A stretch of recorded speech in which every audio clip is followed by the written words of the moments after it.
Monsieur le maire ne pouvant être présent, il vous prie de l'excuser. La cérémonie sera présidée par monsieur Gilles Amagneux, premier adjoint au maire de Barentin. Garde à vous.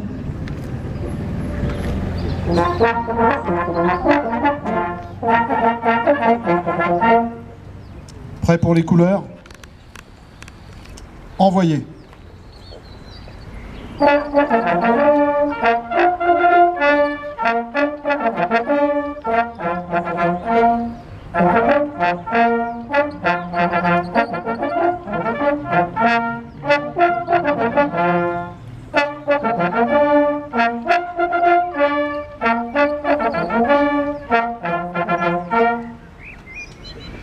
Repos.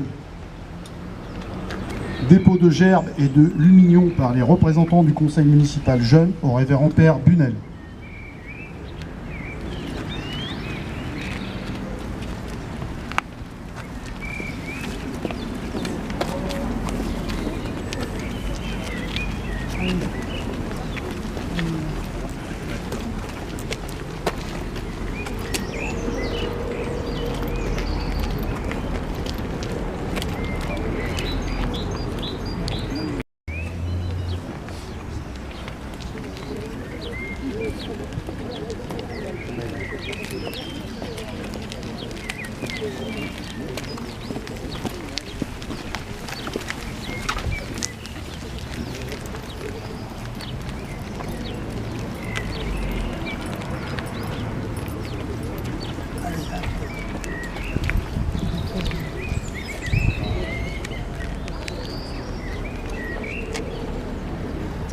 Dépôt de gerbes au monument aux morts.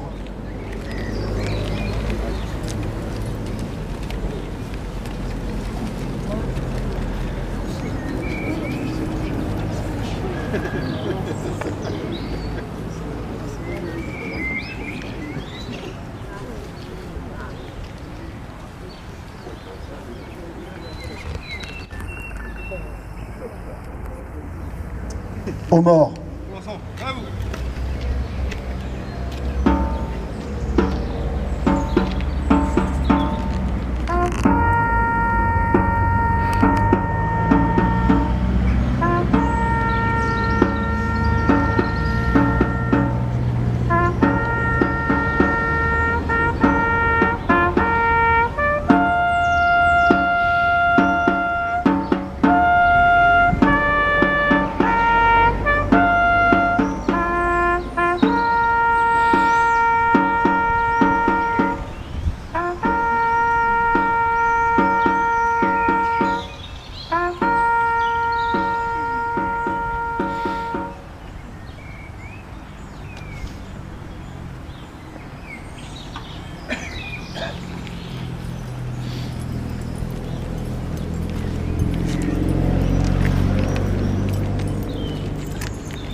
Allocution de monsieur Guy Boulard, président des anciens combattants UNC OPEX.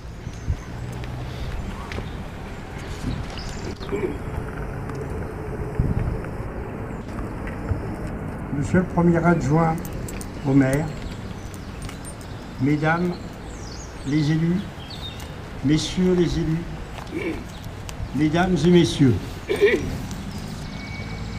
en ce 8 mai 2023, où nous commémorons le 78e anniversaire de la victoire du 8 mai 1945, nous constatons qu'une nouvelle guerre, fruit de la violence d'un État agressif, perdure depuis 1 an à nos portes, à 3 heures de vol de Paris.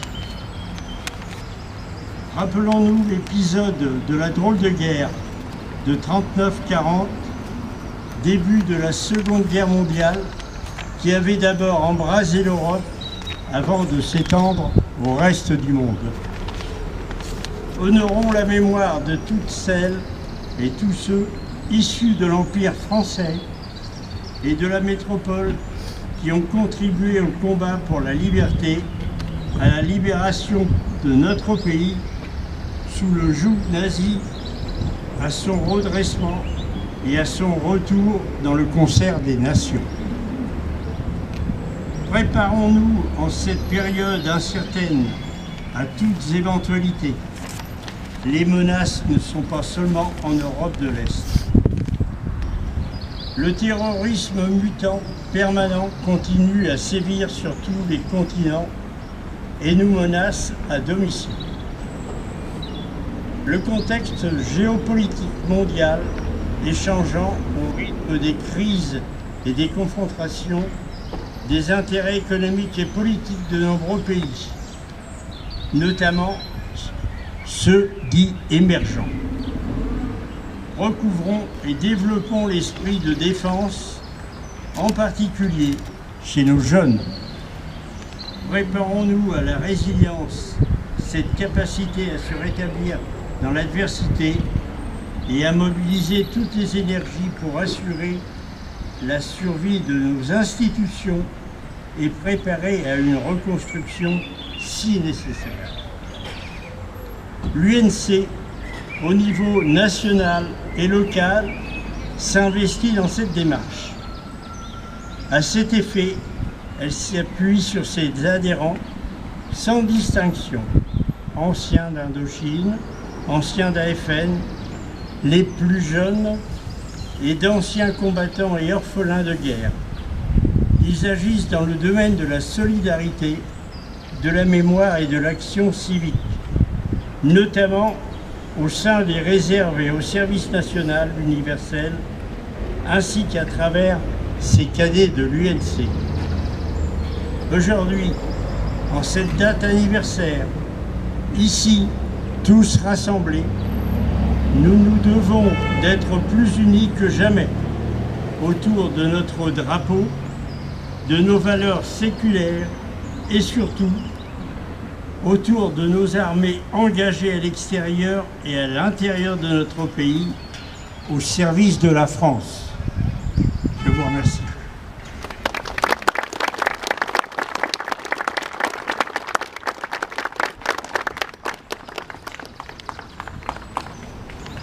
Allocution de Monsieur Claude Polge, président des anciens combattants ACPG CATM.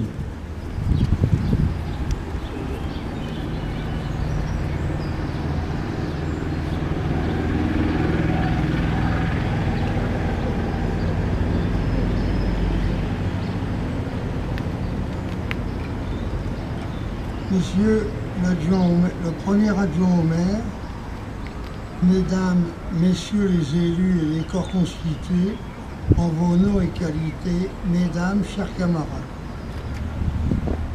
Nous célébrons aujourd'hui le 78e anniversaire de la capitulation de l'Allemagne nazie.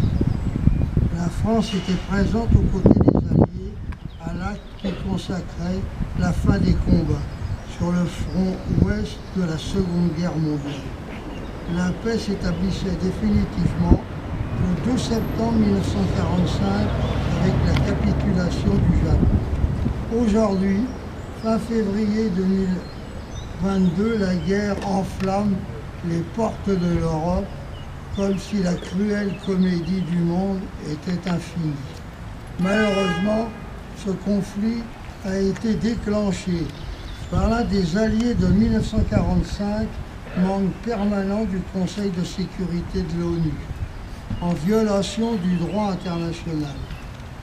Alors que nous pensions ces images définitivement proscrites, c'est à nouveau le triste cortège de morts des réfugiés avec la détresse humaine et les destructions, avec les risques considérables d'une amplification et d'une extension dont les conséquences, un potentiel, seraient terribles. La Seconde Guerre mondiale a été la plus meurtrière de toutes les guerres. Souvenons-nous que tous les sacrifices consentis pour retrouver la liberté. Rendons hommage aux combattants, aux résistants, aux déportés et aux prisonniers. Fidèles au souvenir de celle-ci, et ceux qui ont sacrifié leur vie pour un monde de paix, l'Union française des associations de combattants et victimes de guerre appelle tous nos concitoyens à poursuivre le combat en faveur de la solidarité et de la paix en combattant tous les fanatismes qui menacent la paix la sécurité des peuples, les droits fondamentaux des hommes. Vive la République, vive la France.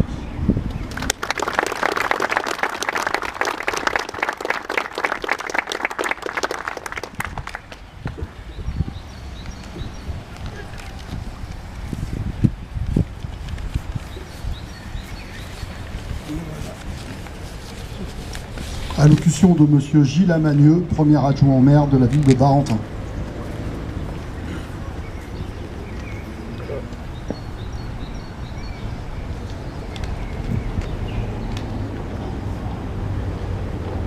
Monsieur le Président des ACPG-CATM, Monsieur le Président de l'UNC-AFN, Mesdames et Messieurs les élus, Mesdames et Messieurs les représentants de la gendarmerie, de la police municipale et des sapeurs-pompiers, Mesdames, Messieurs, je salue également les membres de l'harmonie municipale, musiciens et choristes, en les remerciant chaleureusement pour leur fidèle présence. Merci également aux élus du conseil municipal jeune, dont la présence régulière à nos côtés témoigne de leur application dans leur mandat. Enfin, je tiens à saluer tout particulièrement la présence d'Éléanore, déjà très impliquée dans la vie associative et municipale, et qui s'y engage encore davantage en étant devenue porte-drapeau. Chaque année, à la date du 8 mai, devant le monument de toutes les communes de France, vient le temps du recueillement et des hommages au son de la Marseillaise et du chant des partisans. Il ne s'agit ni d'une habitude, ni d'une tradition, mais d'un devoir. Le devoir de mémoire. La mémoire que nous devons à des milliers d'êtres humains qui ont connu la souffrance, la détresse et la terreur sous toutes ses formes. La mémoire que nous devons à des milliers de familles qui ont perdu des êtres chers. La mémoire que nous devons à tous ces enfants qui n'ont pas grandi comme nos enfants. Cette mémoire nous rappelle ce que les hommes ont pu commettre de pire pour que jamais le pire ne se reproduise. N'oublions jamais que la guerre a eu lieu si tragique, si terrifiante, et que rien ne fut plus comme avant. N'oublions jamais que la guerre a eu lieu si proche, si dramatique, et que le visage de l'Europe en est changé. N'oublions jamais que l'humanité a payé, durant la Seconde Guerre mondiale, le plus lourd tribut de son histoire. Elle a vu la barbarie nazie franchir le seuil de l'inhumanité et de l'indicible. Elle a découvert stupéfaite et horrifiée qu'elle pouvait s'anéantir elle-même. N'oublions jamais cette phrase de John Fitzgerald Kennedy: « L'humanité devra mettre un terme à la guerre, ou la guerre mettra un terme à l'humanité. » N'oublions jamais le poème Liberté de Paul Éluard, poème parachuté en plusieurs milliers d'exemplaires par les avions britanniques en 1942 sur le sol français, en même temps que des armes et des munitions à destination de la résistance. Parfois, les mots sont aussi des armes. Oui, la mémoire est un héritage, autant qu'elle est une leçon. Et pourtant, c'est comme si l'humanité n'avait pas compris la leçon. Notre monde actuel reste marqué par les guerres et par la détresse de milliers d'êtres humains. Des régimes nationalistes portés au pouvoir dans plusieurs pays. Au sein de l'Europe même, les canons résonnent depuis des mois. Les nuages de la haine et de la violence sont réapparus et le ciel semble continuer à se charger. Commémorer en ce 8 mai la victoire sur le fascisme et le nazisme doit être l'occasion de revenir sur la montée de ces courants et sur les raisons qui ont pu amener les peuples européens à succomber à la tentation des solutions extrêmes. Rien n'est plus désastreux que la banalisation de concepts dangereux ou que l'acceptation d'une violence ordinaire. Ces dernières années, ces derniers mois, ces dernières semaines nous rappellent que face à la progression intolérable du racisme, de l'antisémitisme et du communautarisme dans notre société, Nous devons être à la hauteur de ces combattants de la liberté, de ne pas trahir le passé et encore moins d'hypothéquer l'avenir. Le mot « résister » doit toujours se conjuguer au présent, disait Lucie Aubrac. Alors invoquons en nous-mêmes la voix des peuples décimés et interrogeons notre société sur la réalité de nos fraternités. Invoquons en nous-mêmes la mémoire de l'horreur et interrogeons notre société sur la réalité de nos solidarités. N'oublions jamais que millions de soldats des armées alliées ont versé leur sang pour que nous puissions vivre libres. C'est notre devoir que d'être dignes de leur sacrifice. Ce que nos morts attendent de nous, ce n'est pas un sanglot, mais un élan pour lutter encore et toujours contre les semeurs de haine. Alors faisons que ce passé reste présent dans nos mémoires, comme un rempart contre la barbarie, garant du respect de nos valeurs républicaines et d'un monde libre, porteur de fraternité et de solidarité. Croyons en notre capacité à construire ensemble un monde meilleur. Vive la République, vive la France. Merci de votre attention.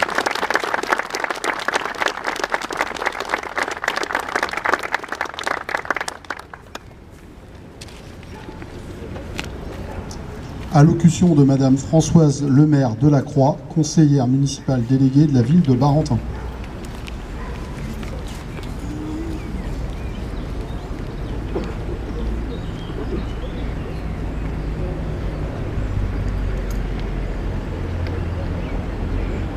Mesdames, Messieurs les élus, Messieurs les présidents, Mesdames, Messieurs, message de Monsieur Sébastien Lecornu, ministre des Armées, et de Madame Patricia Miralles, secrétaire d'État aux anciens combattants et à la mémoire, à l'occasion du 8 mai 2023.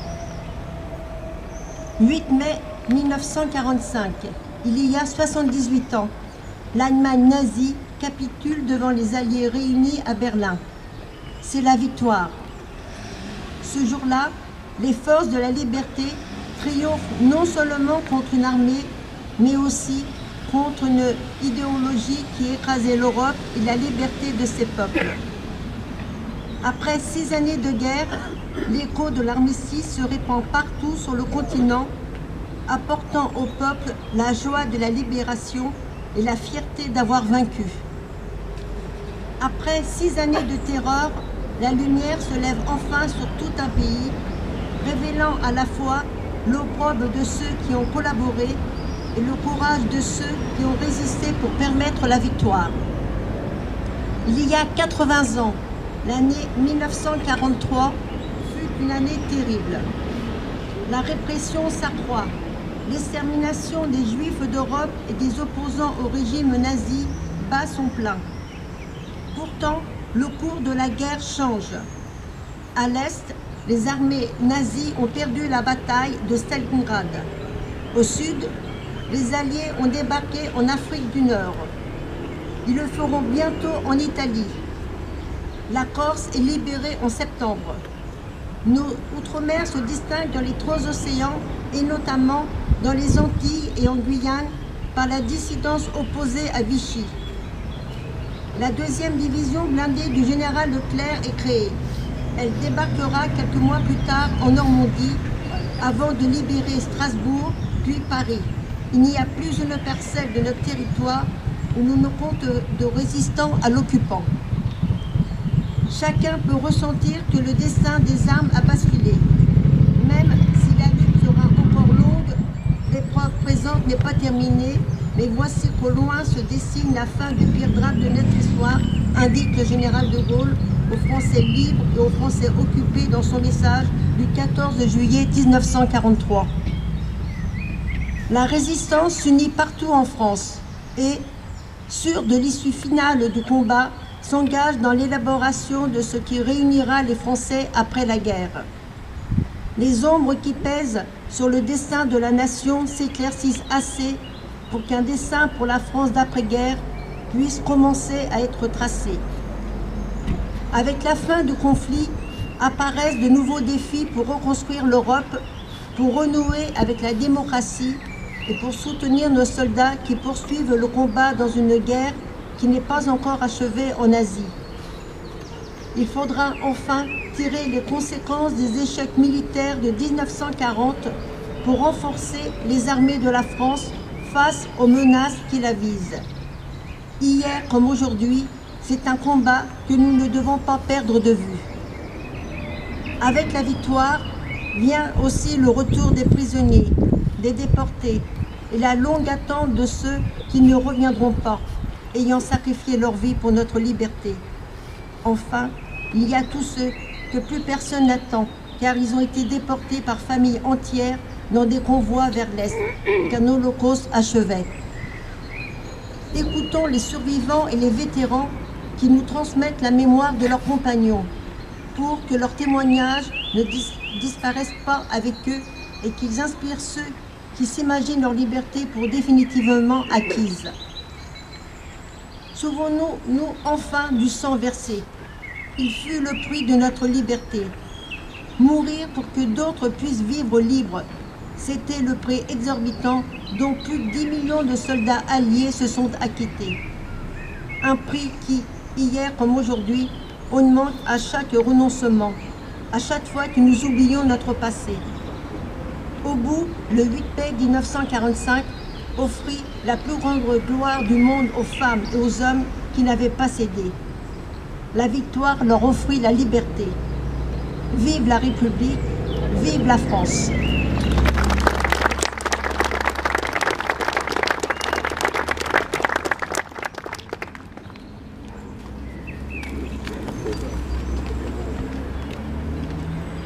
Le chant des partisans.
La Marseillaise.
La cérémonie est maintenant terminée.